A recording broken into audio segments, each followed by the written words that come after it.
um dos salmos mais bonitos e um dos salmos que mais falam da intimidade de alguém é o Salmo 139. Senhor, tu sabes, tu me conheces, tu sabes quando eu deito, quando eu me levanto, quando eu acordo.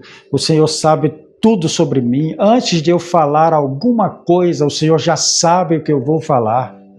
Se eu tentar fugir do Senhor, eu não consigo. Para onde fugirei da tua presença?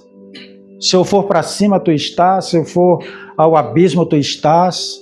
Se eu for para a minha direita, tu estás. Se eu for para a esquerda, onde eu for, não tem como escapar da presença do Senhor. E ele vai se maravilhando, que forma maravilhosa com que o Senhor me formou. O Senhor me fez de modo tão profundo, quando eu ainda estava no ventre da minha mãe, o Senhor já me conhecia, já sabia tudo sobre mim. O Senhor, aliás, já havia escrito todos os meus dias antes que eu saísse do ventre da minha mãe. E ele está maravilhado diante de Deus, é o rei Davi, diante da presença de Deus, maravilhado com tudo que Deus fez e faz na vida dele. Mas aí, de repente, muda totalmente a tônica do Salmo e ele irrompe numa explosão contra todos aqueles que ele considera seus inimigos e aqueles que ele se consideram como homens violentos, que essa foi a parte do texto que a gente ficou de ler, né? E aí eu quero ler com você, que é Salmo 139, e aí a partir do verso 19 ao 22,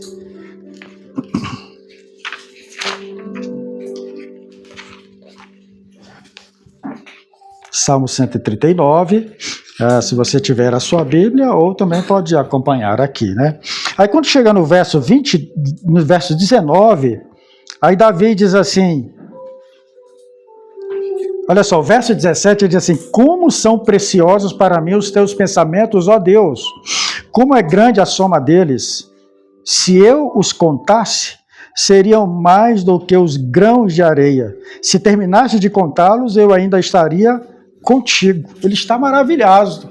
Aí, de repente, ele diz, quem me dera matasses os ímpios, ó Deus. Afastem-se de mim os assassinos. Eles falam de ti com malícia. Em vão os teus adversários se rebelam contra ti. Acaso não odeio os que te odeiam, Senhor?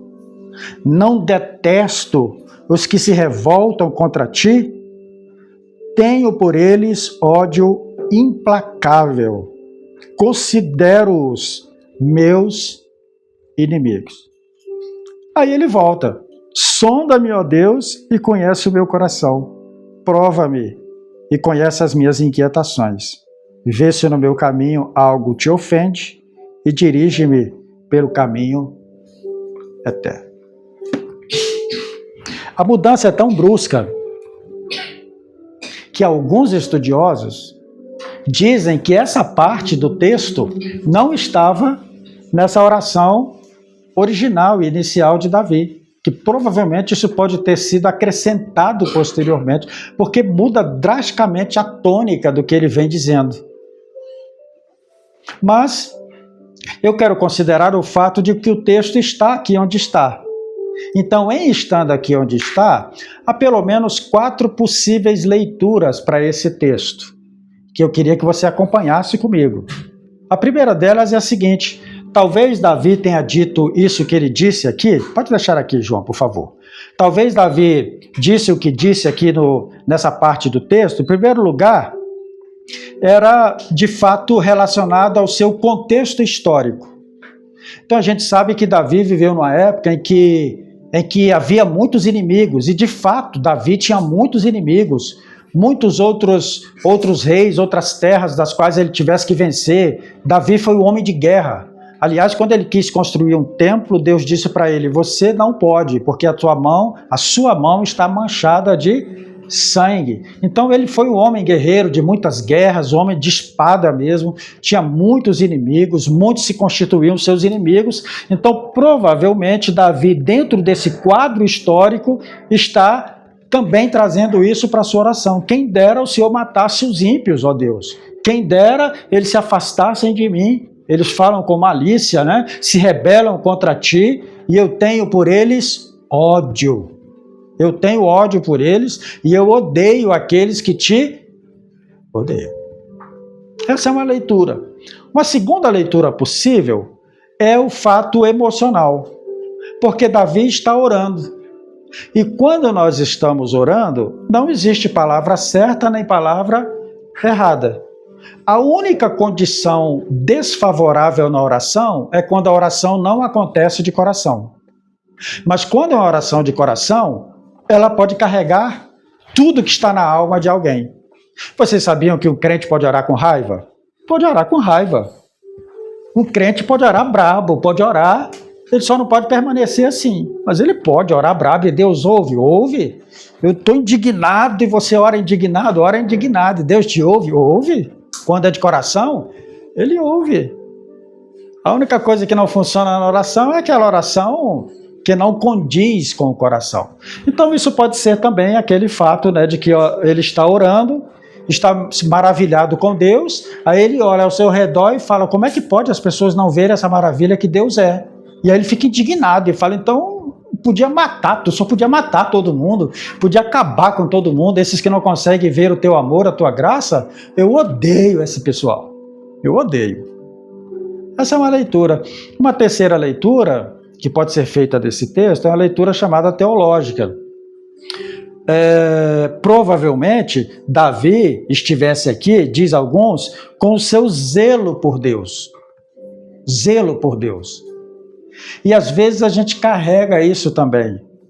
Ele está aqui dizendo, Senhor, eu odeio todos que te odeiam. Senhor, aqueles que se revoltam contra ti, está na minha lista negra. Todo mundo que não concorda contigo, na minha lista, está fora. Não são meus amigos, não.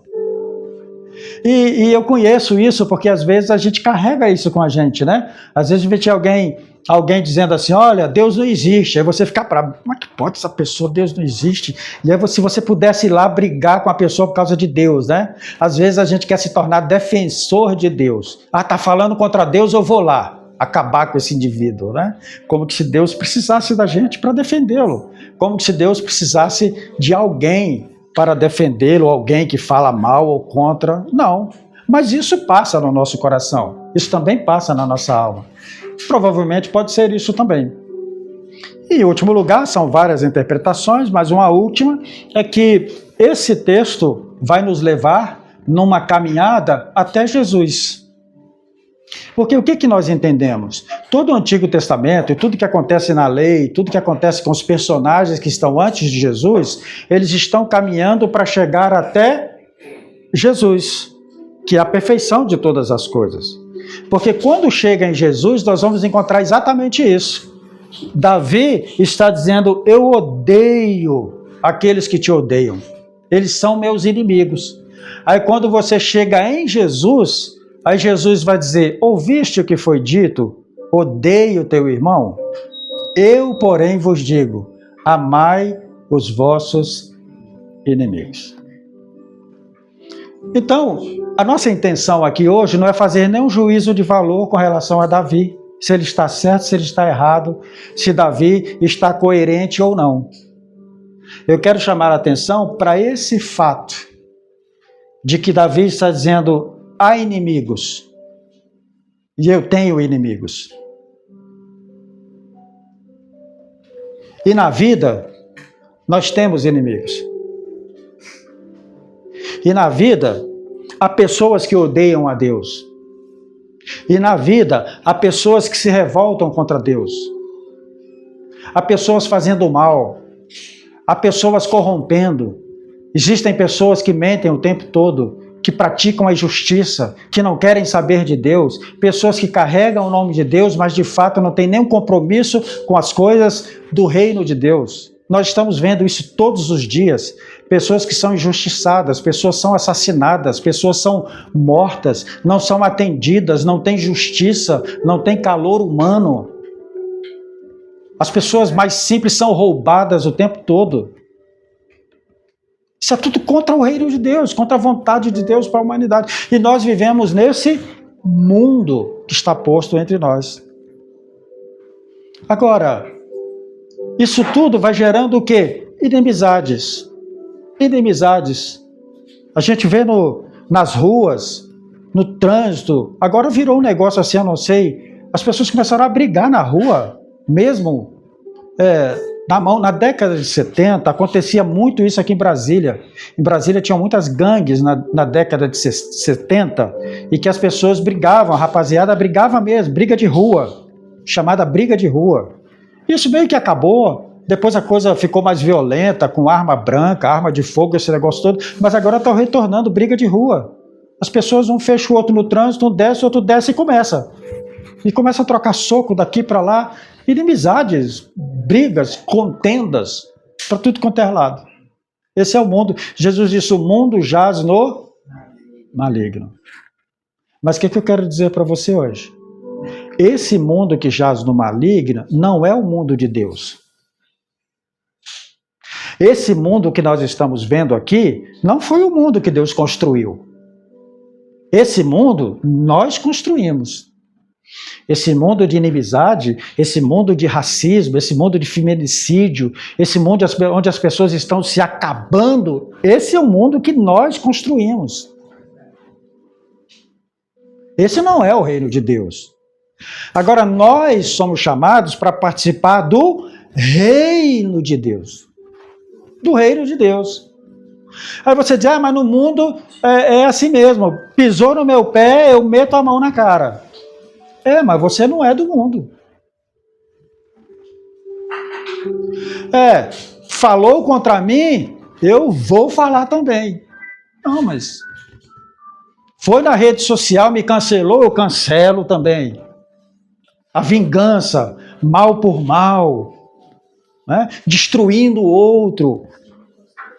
Esse não é o reino de Deus. Esse é o reino dos homens, o reino da impiedade, o reino que nós construímos. E aí, quando nós somos cristãos, qual é o chamado do Evangelho? É para a gente não fazer parte desse mundo. É desse mundo que é para a gente não fazer parte. Então, se eu sou rei do reino de Deus, eu não devo constituir inimizades.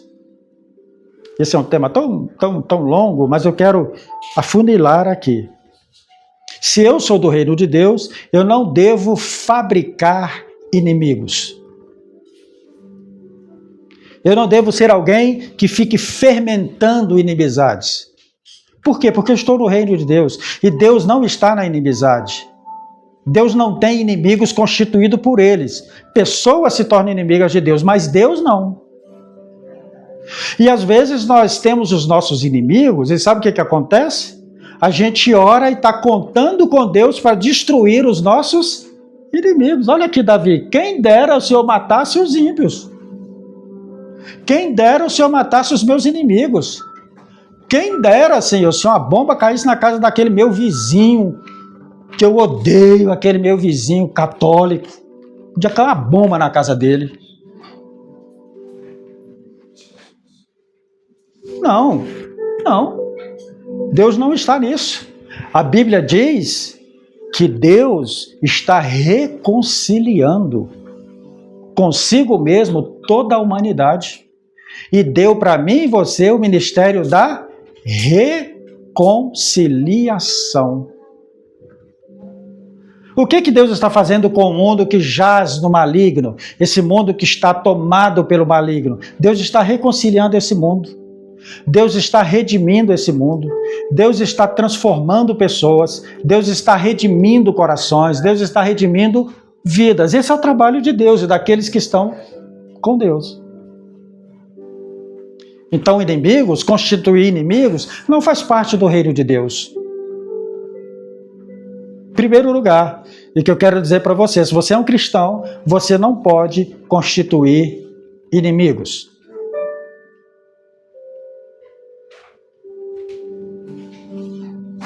Não pode. Você constituir um inimigo, você ser a causa, você ser o fator preponderante para gerar uma inimizade. Como cristão, não. E a gente precisa corrigir nosso coração. Precisa corrigir a nossa vida e a nossa rota.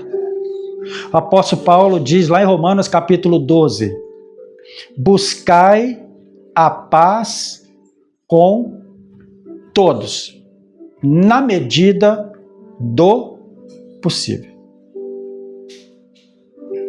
Por quê? Porque tem essa realidade. E a gente não vai romantizar e dizer aqui, você nunca vai ter inimigos.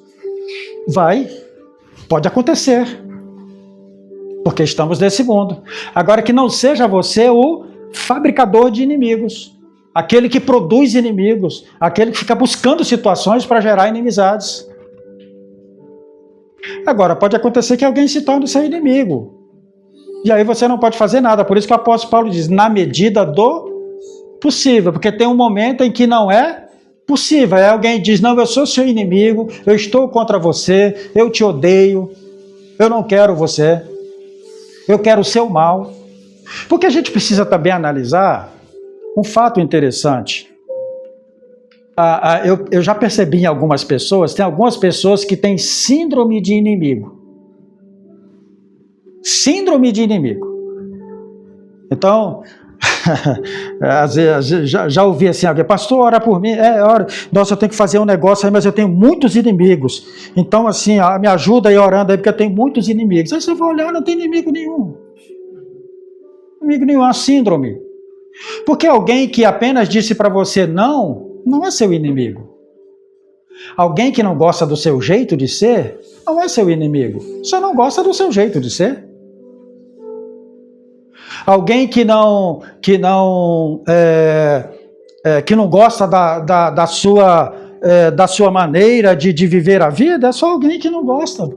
Ou alguém que não compreendeu você em algum momento, ou que não falou com você, não significa que seja seu inimigo. Talvez seja alguém que não goste. Você sabe que há uma grande diferença entre gostar e amar, né? Gostar é uma coisa e amar é outra, né? Então, gostar, a gente gosta daqueles que a gente se assemelha, né? Você vai viajar com alguém, você quer viajar com uma pessoa que você gosta. Porque tem gente que a gente ama, mas não gosta. Mas amamos todas as pessoas. Então, às vezes a gente fica com essa síndrome. Tem gente, já viram gente assim que é espantado com tudo, tem medo de tudo, tem inimigo para tudo quanto é lado, ele anda assim, qualquer coisa ele é uma suspeita, ele tem suspeita de tudo, está sempre ali, nossa, tem um inimigo aqui, tem outro inimigo ali, olha, muito cuidado, fecha o portão, fecha a casa, olha, fica atento, olhe para cima, olhe para baixo. Uma pessoa assustada, uma pessoa que tem inimigos, ela vai constituindo isso, vai adoecendo a sua alma, né? E não tem paz no coração. Mas a gente está falando de inimigos reais. O que é um inimigo real? O que é um inimigo real?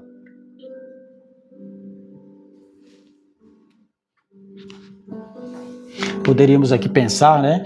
O inimigo real, assim, aquela pessoa que é contra você. Uma pessoa que é contra você, assim, liberalmente, ele se tornou contra você e é declarado contra você.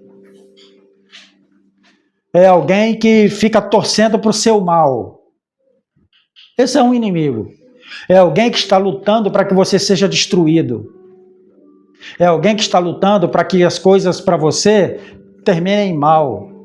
É alguém que fica lutando para que a sua vida se acabe, a sua família, as pessoas que estão próximas a você. É uma pessoa que quer ver a sua destruição declaradamente. Esse é um inimigo verdadeiro, real. Isso existe. Davi teve inimigos.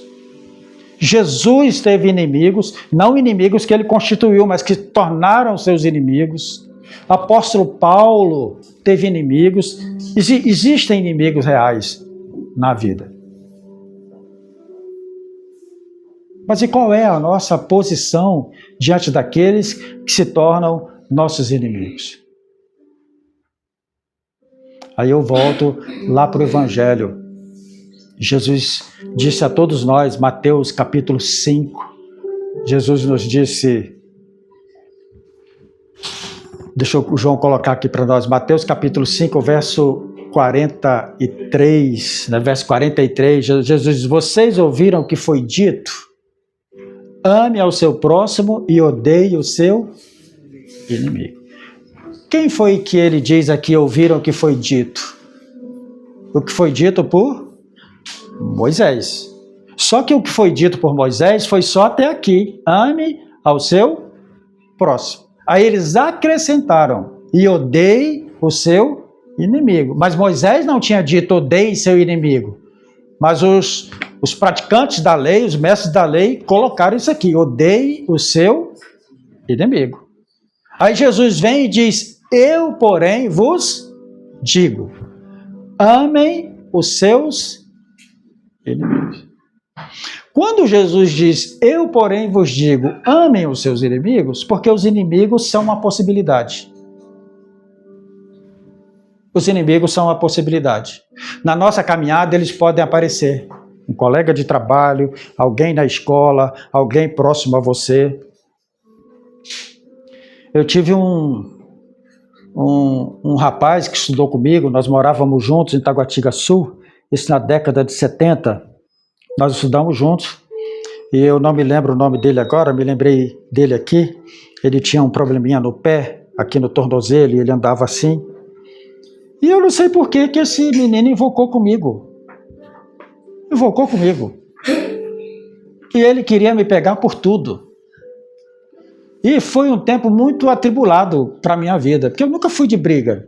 Nunca gostei de confusão. Eu pago para sair de uma confusão. Já entrei em algumas e me arrependo profundamente, mas eu pago para sair de uma confusão. E ele começou a me perseguir. Eu ia para a escola e tinha que encontrar com ele, e eu dava uma volta, porque ele ficava na esquina, que quando eu entrava na faixa da escola, ele não podia fazer mais nada, quando eu entrava nos muros da escola, né? Mas enquanto estava fora, ele podia, e ele juntou outra galera, e os caras ficavam. Isso durou uns 2 anos, esse negócio. E eu dava volta, quando eu tinha que sair comprar alguma coisa, minha mãe mandava ir no mercado comprar alguma coisa, eu ia com medo. E aí dava uma volta assim por trás para não encontrar. Quando eu encontrava com ele, eu saía correndo. E ficaram vários anos esse negócio. Depois sumiu. Desapareceu. Eu não sei quem foi que saiu do raio do outro. Né? Amém? Passaram-se muitos anos. No ano de, acho que 2000, mais ou menos, 2001, por aí. Eu estava com minha mãe num domingo. E minha mãe, meu filho, vamos na igreja aqui perto. Falei, vamos, vou lá com a senhora. E aí fui. Quando eu chego no culto, quem é o pastor? Esse meu amigo, eu levei um susto. E ele, quando me viu, ele deu um sorriso tão grande, ele deu um sorrisão. E a gente conversou. Eu não sei se ele lembra dessa história, ou foi apagado da memória dele, porque como é que é o negócio? Quem faz esquece, quem bate esquece, né? Quem bate esquece, quem apanha nunca esquece, né? E acabou ali, Mas poderia ser constituído uma inimizade, ter acabado tudo, né? Então foi uma caminhada da vida que aconteceu. Isso é possível acontecer na vida da gente. Aí Jesus diz, podem aparecer inimigos? Podem. Mas o que você faz com o seu inimigo? Ame o seu inimigo. E aí, para que você seja perfeito, como é o seu Pai Celestial. Porque quando Deus me amou, e quando Deus amou você, nós também éramos inimigos de Deus. Inimigos de Deus. E Deus nos amou. Então, o Davi está dizendo, Senhor, eu odeio os que te odeiam. Só que Deus está dizendo em Jesus Cristo para Davi, mas eu não odeio. Senhor, eu odeio meus inimigos, mas Deus está dizendo, eu não odeio seus inimigos. Porque se ele está dizendo, ame os seus inimigos, é porque ele ama o seu inimigo. Porque tudo que Deus nos pede para fazer é aquilo que ele primeiro faz. Então você tem um inimigo, aí você está contando com Deus para destruir o seu inimigo. Sai dessa linha. Sai desse ministério. Você está orando para dizer, Senhor, me ajude a acabar com meus inimigos. Eu não vou acabar. Senhor, essa pessoa está me destruindo. Deus vai falar, olha, eu estou amando ele. Você está odiando? Eu estou amando.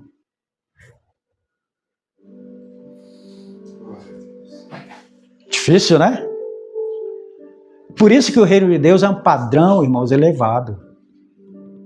O reino de Deus é uma vida acima de tudo aquilo que o mundo pode oferecer. Quando Jesus disse que há um tesouro no reino do céu, é esse o tesouro. É de que você vai viver numa dimensão, não fora, mas dentro desse mundo, mas de uma realidade da perspectiva do reino de Deus. Amem os seus inimigos. Tá, e pra gente finalizar, e aí você não ficar assim, poxa, ame seus inimigos é sempre uma coisa muito abstrata, né? Parece, né? A gente sai daqui, tá, é pra eu amar. Então tá bom, vou chegar lá, vou deitar e vou ficar amar, eu vou te amar, eu vou te amar, eu vou te amar. E aí você vai lembrar daquele inimigo e vai ficar a noite todinha, eu vou te amar, eu vou te amar, eu sei que vou te amar, por toda a minha vida vou te amar. Não. Vou tentar aqui deixar pelo menos 3 ações práticas.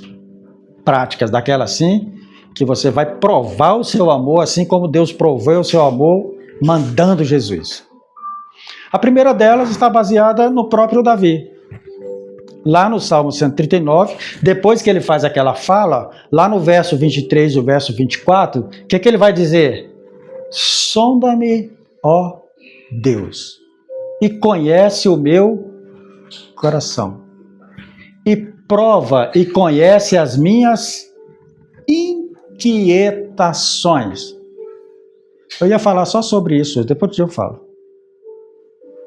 Você é inquieto, eu sou inquieto.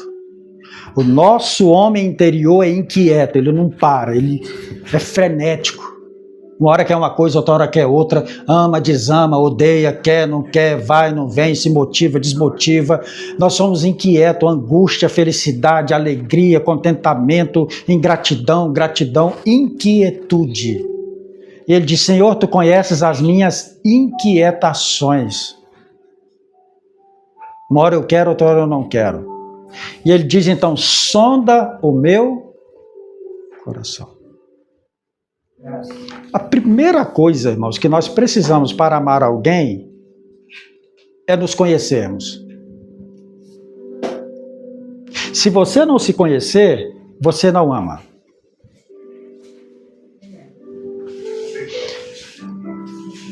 Se você ainda é o tipo de pessoa que você pensa, não, eu não sou tão pecador assim como as pessoas dizem que são, você não ama. Se você é alguém que diz assim, não, mas eu não fui tão pecador assim, os outros foram, eu não. Pois é, então você não consegue amar. Ah, não, eu sou bonzinho. Você não consegue amar. Porque é do conhecimento de nós mesmos é que nós vamos amar o outro. Porque quando nós nos conhecemos e vemos que Deus nos amou, é que a gente vai conseguir olhar para o outro. Então, se conhecer, saber, conhecer suas inquietações, suas emoções atribuladas, suas angústias. Gente, é difícil. A gente só consegue amar se a gente conhecer a nós mesmos. Esse é o primeiro passo. Segundo ponto. Esse é importantíssimo. Quando você olhar para o seu inimigo e tiver aquele ódio, aquela raiva do seu inimigo, faça um exercício. Pare 2 minutos, pense sobre esse amigo, esse seu inimigo, e procure nele alguma coisa boa.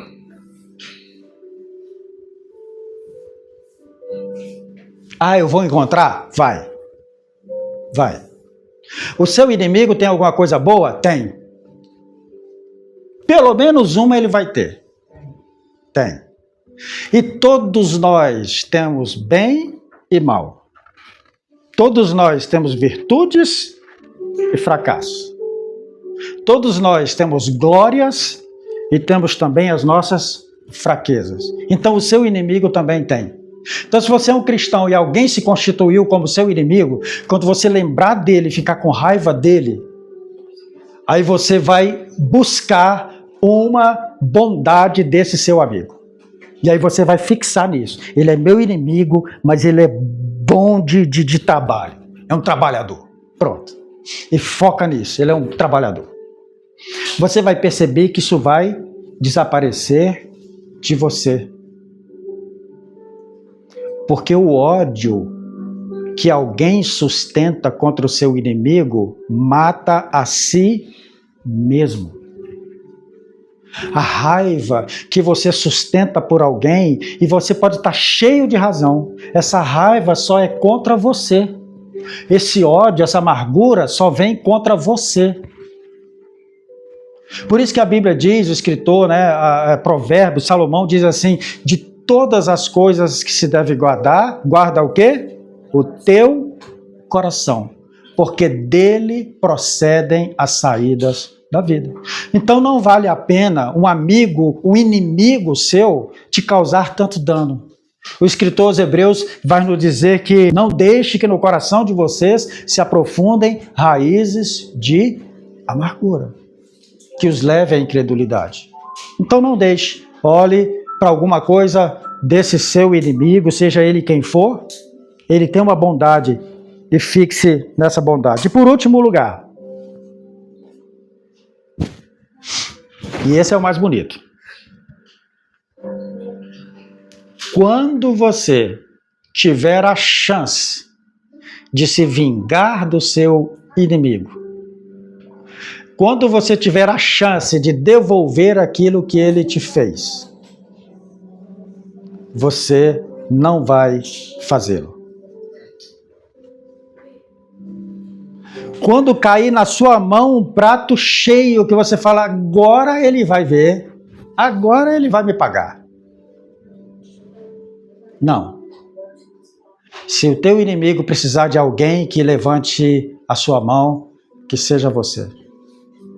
Se o teu inimigo estiver com fome, vá e ofereça-lhe comida. Se você percebeu que seu inimigo está tendo um problema com a família, ore por ele. Se você puder ajudar, ajude. Se o seu inimigo está em dificuldade, seja você o primeiro a ajudá-lo. Aí o apóstolo Paulo diz, não paguem a ninguém o mal com o mal. Não paguem a ninguém o mal com o mal, mas procure agir corretamente diante de todos os homens. E, se possível, naquilo que depender de vocês, vivam em paz com todos os homens. Tem mais alguma coisa aqui? Passa para nós, por favor. Olha aí. Nunca procurem vingar-se, mas deixem com Deus a ira. Pois está escrito, minha é a vingança e eu retribuirei, diz o Senhor. É claro que esse não texto está dizendo para você ir orar, ó Senhor, o Senhor que vai vingar, mas o Senhor está demorando, que dia vai ser? Eu ainda não vi isso, quando vai... Não, não é isso, ele deixa. Ao contrário, se o teu inimigo tiver fome, dá-lhe de comer. Se tiver sede, dá-lhe de beber. Porque fazendo isso, você amontoará brasas vivas sobre a cabeça dele. Você vai abençoar a vida daquele que se constituiu como seu inimigo. E não se deixe vencer pelo mal, mas vençam o mal com o bem. Amém?